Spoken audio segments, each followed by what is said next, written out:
Alright guys, for those of you who have got the desire to change out your plate from the RDSM R plate to a K plate or a T plate when they come back in stock, what I'm going to do in this short video is I'm going to show you how you have to take the plate off, especially if your plate is one of the early ones in the past 2 years that got installed by Brandon, Dave, or AJ Zito, because prior to this summer we were using green 680 Loctite to put these plates on to ensure they wouldn't go anywhere, and now we're using blue, so it won't be so hard. But if you take some MAP gas like this, I like MAP gas because it heats things up really fast without overheating them.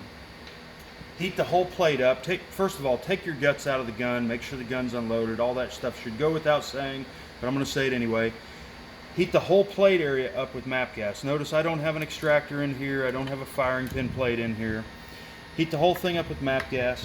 Use a proper screwdriver that fits the screws. Now when you pull these out, see that? That's green Loctite. These screws are going to be hot. Don't try to hold on to them.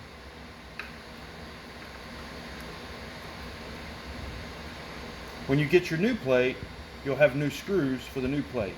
And you can clean these screws off and use them on the old plate if you so choose, if you don't strip the heads out.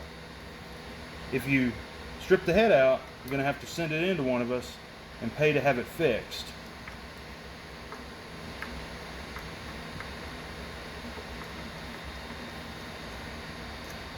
So now I've got the 4 screws out. Lay them off to the side. I'm going to take the slide, I'm going to lay it right here. Now with this particular gun, I'm going to be doing a refinish on it, so I'm not concerned about the finish so much. But I'm going to take a brass punch. You can use a non-marring punch, or you can put some tape on the slide or whatever. And while it's still warm, give it a couple of whacks.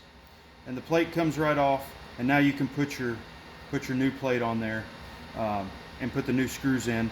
When you put the new screws in, it's really important to remember that this side, the extractor side, the screws need to be shortened up quite a bit. We send them full length so that you can shorten them for your slide, whatever particular length they need to be. The easiest way to do that is to install the plate with all 4 screws, and these screws may be need to shorten up just a tiny bit, but not much. And then look in your extractor tunnel right there and see how far down they stick, and then remove them accordingly. Alright, that's how you replace a plate. Chambers Custom RDSM plate with a new one. And you can see that here's a K plate, for example, and it just drops right on there. Perfect.